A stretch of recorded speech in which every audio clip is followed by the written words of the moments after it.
Hi, I'm Michael King. And I'm Malcolm Muirhead. And welcome to On the Sofa. The blue sofa. The blue, very blue sofa. Today we're talking about visualizations, which we have been passionate about for a very, very long time. And it's difficult sometimes because when I want to explain something to clients, often I use a visualization to really get them understanding what I want in the quickest amount of time. I have to say that even before I was introduced to teaching movement, one of the ways I was teaching in non-movement forms, but one of the things I used to do was what we called analogies. And what I realized quite quickly was analogies were creating a visual picture, an imagery, an association for people. And 100%, when you're trying to communicate movement to people, the results are so much better with visualizations, to the point when our qualification, our MatWork first course, we automatically were using visualizations. But when OCR came to us to get that set up as a government approved qualification, we managed to fight our corner and insisted that every movement had to be taught with 2 visualizations. And it stayed in those qualifications ever since. We're really proud of that part. We are, but we have to say visualizations are very personal, and they have to fit. They have to fit the group you're teaching. You might not too personal. We all have different experiences, and we all can imagine different things in different ways. For example, I love to take a bath. In fact, last night on Facebook, I was reading this thread. For those people that are not from the north of England, the east side, that's Bath. Well, I love my bath, and this thread last night was talking about somebody was up doing the house up ready to sell, and they were saying they were going to take the bath out and put a big shower in, and would you recommend it if you wanted to sell the house? Well, of course, everyone had an opinion. Just so you know, I don't know where this is going either yet. So everyone had about a 50-50. Some people say, oh yes, I prefer shower. I said, no, you have to have it, family time with children and all of that. So one of my favorite things to do, and I don't do it that often, but when I do it, I really enjoy it, is take a bath. I'm getting there. So when you're laying back in a bath, and I like my water really hot, so when you're laying back in the bath and you're going back very slowly because it's a little bit hot, that's a great visualization for controlling movement. Not good for breath, though. But when other countries we go and teach in don't do baths the same ways the British do, they don't understand what you're talking about. So as I say, visualizations have to fit the people in front of you. And even if your favorite thing is taking a bath, if the people in front of you don't take baths, and then you've got to use something different. But the power of looking for alternative visuals. So one of the classics that we've always used in Pilates, or for anyone trying to align the pelvis, especially standing, would be the bowl of water. And not spill the water out, a little bit of water at the front, spill some water at the back. And I have to tell you, like most of us, how many times have we used that visual? Oh, there's this internal, oh, not again. But it works. I have to remember the first time I decided I had another visual instead. I'll share it with you now. Is a tray with a little lip all the way around the tray, and inside is a row of marbles. And I'm going to roll the marbles to the front of the tray without them flipping off, and then I'm going to roll the marbles to the back of the tray without them flipping off. To me, that was a fantastic visual. It just kept my length, brought the control, made me connected in the center. It was wonderful. The number of people looking at me going, what? But other people went, oh, that's great. So the key thing is, you have to try to find out if you can reach someone, and what you think is fantastic isn't always fantastic. No, and when I wrote my first book, for other people, by the way, sorry. I wrote the book as if clients were reading it. Sorry, your first book? Oh, have you done many? Yes, I've done many books, but more than him. But I wrote my only book. I know, and it was larger. It was more of a coffee table book than mine. Cost more. But I wrote my book for clients, not for teachers. So one little peeve I have is when I hear teachers talking to clients using muscle names. And yes, you can educate the client, but if the client doesn't understand what you're saying, then why use those technical terms? It's almost like you're impressing the client with the muscles that you know. So I would say if you're going to use your technical terms, always follow it up with a more user-friendly term, like instead of saying, thoracic, say upper back. No, you mean spine extensors? Yes. All right, okay. No, if you're talking about the spine, so I rather said muscles. muscles, but all We're not having an argument on the chair. no, but like lumbar spine, I would say lower back. Yes, lumbar spine, lower back, yeah. And so your lower back muscles, if somebody's quite hyperlordotic, which is obviously my case, but I wouldn't say to the client, oh, you've got a big hyperlordosis. I would say your muscles are very tight and we need to open them out. So it's language that we use to describe what we want them to do. And visuals come at a big part when we're creating movement sense. Because the word lengthening as well, lengthening in what way? So you can say to someone lengthen and they don't do much, but if you then give them imagery like, I remember years ago we had a physiotherapist talking about a gerbera flower growing out of the top of their head. So you had this gerbera on top and it was reaching for the sun. It was a flowery visual, but it was still a visual that worked. And in that moment, it got my attention because I'd never heard it before. So changing it all the time, changing the visuals. Even like on the 100 or anytime you're lifting up to tabletop, if you rather than say lift the leg up, if you say float the leg up, float is a word which visualizes like a balloon, something that's working slowly, and so you're suggesting using a visualization a movement sense.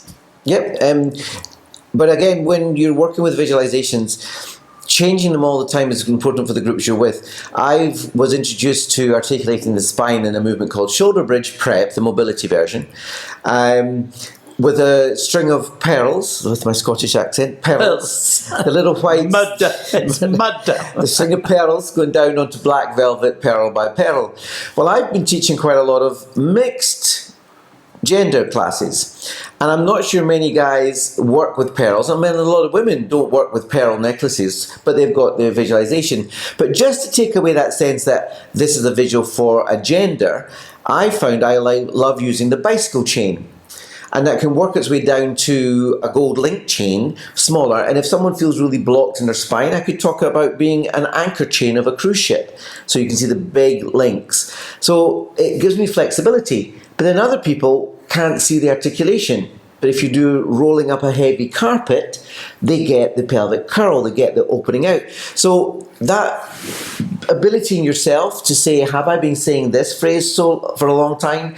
Find a way of saying it. You will make mistakes. You will get those little raised eyebrows. I still love one of Michael's, which I wish I'd brought along a little example of it, but the visual took 5 minutes to explain to people what the visual was because they'd never seen it before. Example of a visual that doesn't work. So if I said weebles wobble but don't fall down, if you know what I'm talking about, it's a wonderful visual. If you've never seen a weeble wobble, you're totally lost. And you think, what's this fool talking to me about? The other thing is, of course, over the years, we've heard some very interesting visualizations. And I always remember one course we were doing in the north of England, up in Newcastle. We called them the Newcastle Visualisations. For some reason that day, we got the most graphic visualizations. We should be putting a censorship thing on this part now. Yes, it is. So if you've got children around, just pull them to the side. No, like on one leg circle, I remember the teacher saying, just imagine you've lost your leg and you've got a stump. So as you're circling that stump around, so you don't have the foot doing the circle. If somebody laying face down on the mat said, oh, just imagine you've had your navel pierced and it's got infected. I thought that was a little bit of aggressive cueing for the centre. But, it got attention from people. And on the side kick, I remember someone said, now imagine you're laying in bed with your husband and you've had an argument and you don't want to touch him. So you're bracing yourself away from him. And as you're bringing that leg forward. We just say partner nowadays. A partner, yes. In bed with your partner. But if... or pet. But if you're bringing your leg forward, you don't want to touch him. And somebody said, well, if I'd had an argument with my partner, I certainly wouldn't bring my leg forward. I'd be kicking backwards.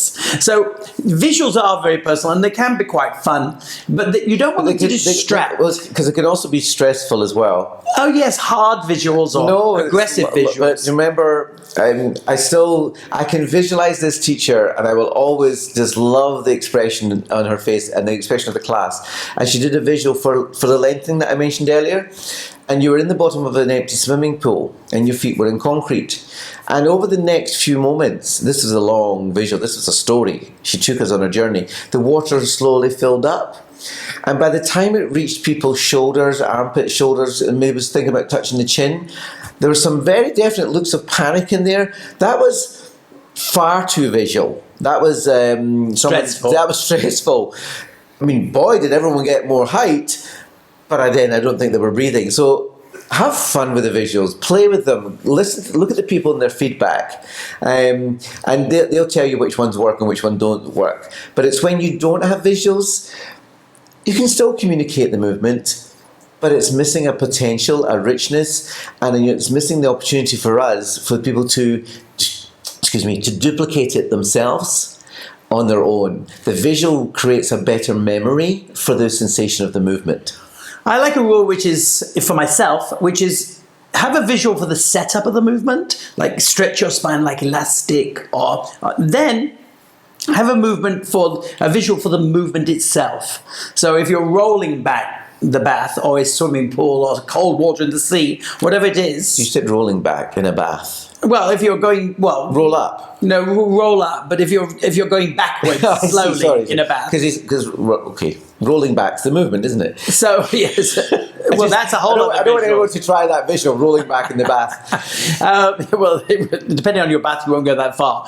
True. So one visual for setup and one visual really to create a movement sense. But remember, they are there to help, not to distract and not to disturb. So if you get somebody thinking about something too much, they're going to forget what the other things you want them to think about, which is the center or the breathing.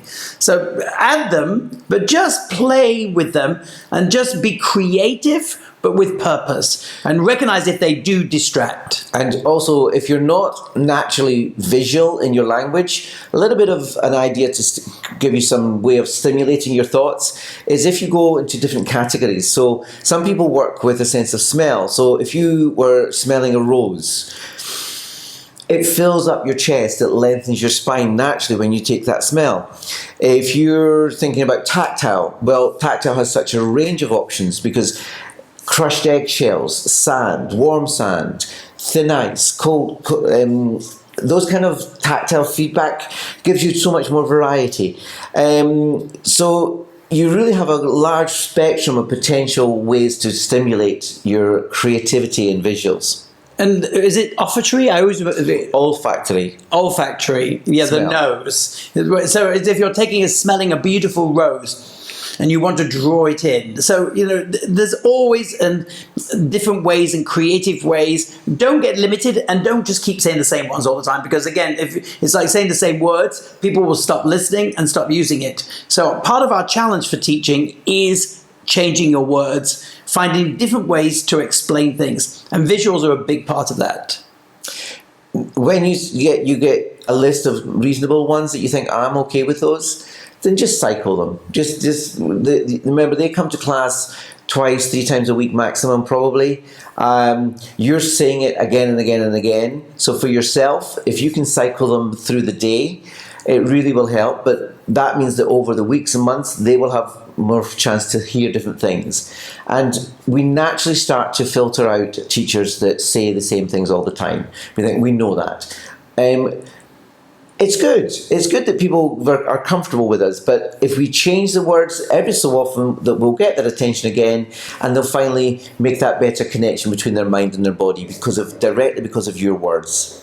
So I hope you've enjoyed today on the sofa as we're looking at visualizations, and we'll see you again in another session soon. Bye just now.